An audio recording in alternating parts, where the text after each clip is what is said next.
الرحيم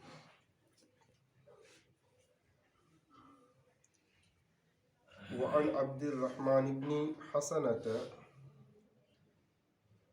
رضي الله تعالى عنه قال خرج علينا رسول الله صلى الله تعالى عليه وسلم وفي يده الدرقة فوضعها ثم جلس فبال إليها فقال بعضهم انظروا إليه يبول كما تبول المرأة فسمعه النبي صلى الله تعالى عليه وسلم فقال ويحك أما علمت ما أصاب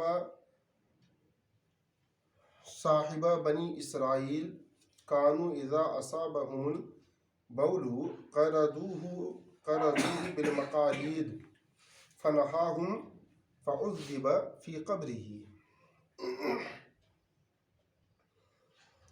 اور حضرت عبد الرحمن بن حسنہ رضی اللہ تعالیٰ عنہ سے روایت ہے. حسنہ آپ کی والدہ کا نام ہے اور آپ کے والد کا نام عبداللہ بن مطاع ہے. عبداللہ بن مطاع آپ صحابی رسول ہیں. حضرت عبد الرحمن بن حسنہ رضی اللہ تعالیٰ عنہ سے روایت ہے. فرماتے ہیں خرج علینا رسول اللہ صلی اللہ تعالیٰ علیہ وسلم کہ رسول اللہ صلی اللہ تعالیٰ علیہ وسلم ہمارے پاس تشریف لائے. وفی یدہ الدرقۃ اور آپ کے ہاتھ شریف میں ڈھال تھی. درقہ چمڑے کی وہ ڈھال ہے جس میں لکڑی اور پٹھا استعمال نہ کیا گیا ہو. جس ڈھال میں نہ لکڑی لگی ہو اور نہ ہی پٹھا لگا ہو. یہ ڈھال بہت ہی ہلکی ہوتی ہے اور اس سے تلوار کے وار کو روکنے میں آسانی ہوتی ہے. آپ فرماتے ہیں کہ رسول اللہ صلی اللہ تعالیٰ علیہ وسلم ہمارے پاس تشریف لائے اور آپ کے ہاتھ شریف میں ڈھال تھی. فوضعها ثم جلس فبال إليها آپ نے اس ڈھال کو زمین پر رکھ دیا پھر اس کے پیچھے بیٹھ کر آپ نے پیشاب کیا. حضور نے اس کے پیچھے بیٹھ کر ڈھال کو زمین پر رکھ دیا اور پیچھے بیٹھ کر آپ نے پیشاب کیا.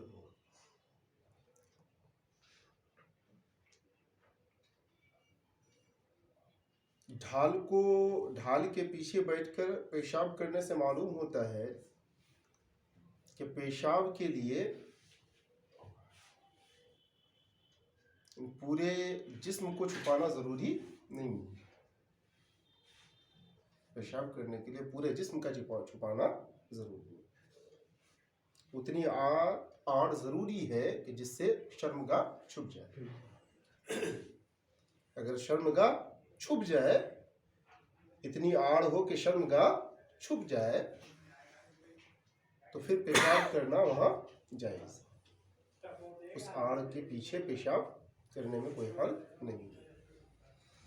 کیونکہ ڈھال ظاہر سی بات ہے کہ چھوٹی تھی.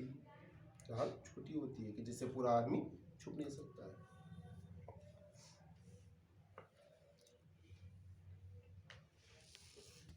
کہ آپ نے ڈھال کو رکھا، زمین پر رکھا، پھر آپ اس کے پیچھے بیٹھ کر آپ نے پیشاب کیا. فقال بعضهم تو بعض کفار نے کہا انظروا الیہ یبول کما تبول المرأۃ. بعض کفار نے کہا کہ انہیں دیکھو کہ وہ، یعنی حضور کی طرف اشارہ کرتے ہوئے کہا کہ وہ عورتوں کی طرح پیشاب کرتے ہیں. کہ جیسے عورتیں پردے کے پیچھے بیٹھ کے پیشاب کرتی ہیں، کہ دیکھو وہ یعنی آقا کی طرف اشارہ کرتے ہوئے کہا کہ یہ بھی عورتوں کی طرح ہی پیشاب کرتی. چونکہ اسلام سے پہلے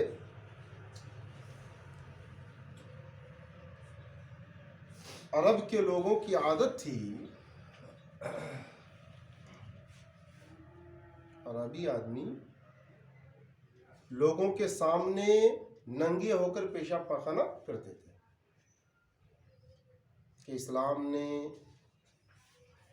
ستر، شرم، حیا اسلام نے انہیں سکھایا. اور بعض لوگ اسی تہذیب کا مذاق اڑاتے تھے، اسی کلچر کا مذاق اڑاتے تھے. اسلام نے چونکہ انہیں یہ تہذیب سکھائی، شرم سکھائی، حیا سکھائی، غیرت سکھائی، ستر کے بارے میں سکھایا.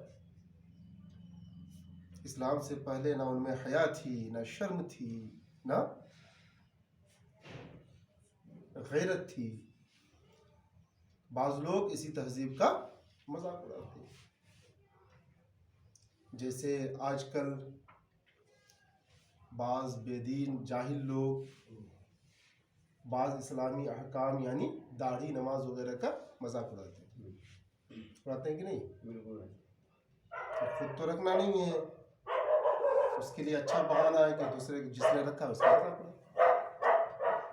ان کی جہالت ہوتی ہے، ان کی بے دینی ہے، یہ صرف اور صرف ان کی بے دینی ہے.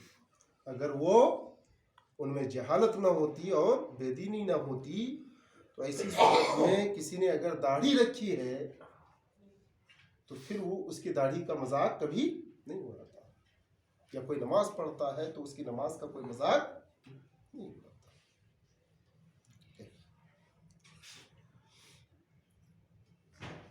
تو بعض کفار بولے کہ ان کی طرف دیکھو کہ وہ ایسے ہی پیشاب کرتے ہیں جیسے عورتیں پیشاب کرتی ہیں. فَسَمِعَهُ النَّبِيُّ صلی اللہ تعالیٰ علیہ وسلم، تو نبی کریم صلی اللہ تعالیٰ علیہ وسلم نے ان کی بات سن لی. آپ کے کان تک آواز پہنچی، آپ نے سن لی. فقال وَيُحَكَ، فرمایا کہ افسوس ہے تم پر، افسوس ہے تم پر. اما علمت ما اصاب صاحب بنی اسرائیل، کیا تم بھول گئے یا کیا تمہیں پتا نہیں، معلوم نہیں کہ بنی اسرائیل والے کو کیا آفت آ پہنچی تھی. قوم بنی اسرائیل کو کیا آفت آ پہنچی تھی.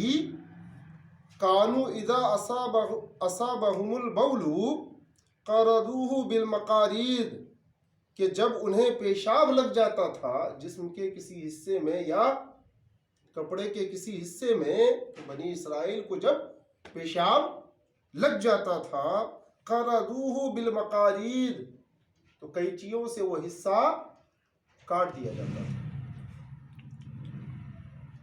جب پیشاب لگ جاتا تو قینچیوں سے اس حصے کو، اس جگہ کو کاٹ ڈالتے تھے.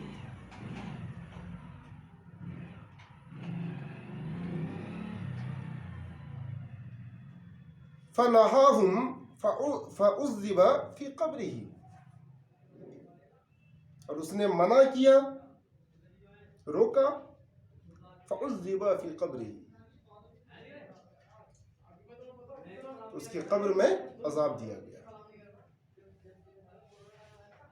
اس کو قبر میں عذاب دیا گیا. یعنی اس جواب کا خلاصہ یہ ہے، حضور کے جواب کا خلاصہ یہ ہے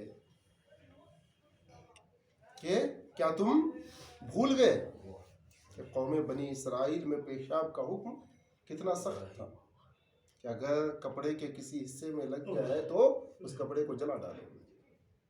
اگر کپڑے میں لگے تو کپڑے کو جلا ڈالو، اور جسم کے اگر کسی حصے میں لگ گیا ہے تو اس جسم کی کھال کو نکال ڈالو، تب تک پاک نہیں ہوگا جب تک کھال کو نکال نہیں دے گا۔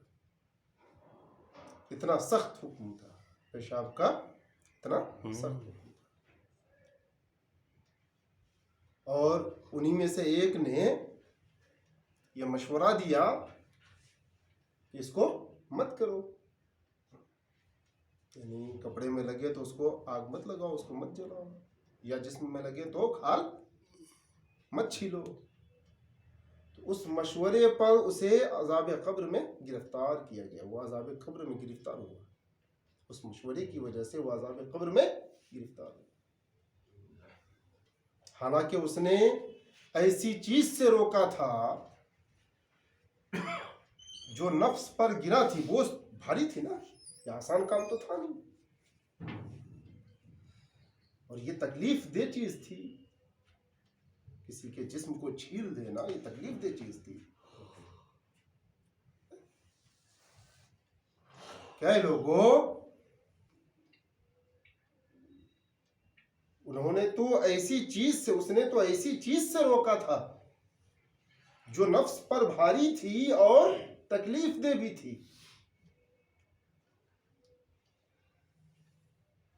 اور میرا پردہ کرنا، حیا کرنا، ستر کرنا، نہ تو یہ تکلیف دہ ہے اور نہ ہی نفس پر بھاری ہے۔ ایسا بھی نہیں ہے کہ کوئی نفس پر کوئی گرا چیز ہے اور نہ ہی اس میں کوئی تکلیف ہے، تو تم بتاؤ کہ تمہارا کیا حال ہوگا؟ کہ اس نے ایک تکلیف دہ چیز سے روکا تھا، جو نفس پر گرا تھی اس سے روکا تھا، تو عذاب قبر میں گرفتار ہو، اور تم مجھے ایسی چیز سے روکتے ہو کہ جس میں نہ تکلیف ہے، نہ وہ تکلیف دہ چیز ہے اور نہ ہی نفس پر بھاری ہے، تم بتاؤ تمہارا کیا ہے؟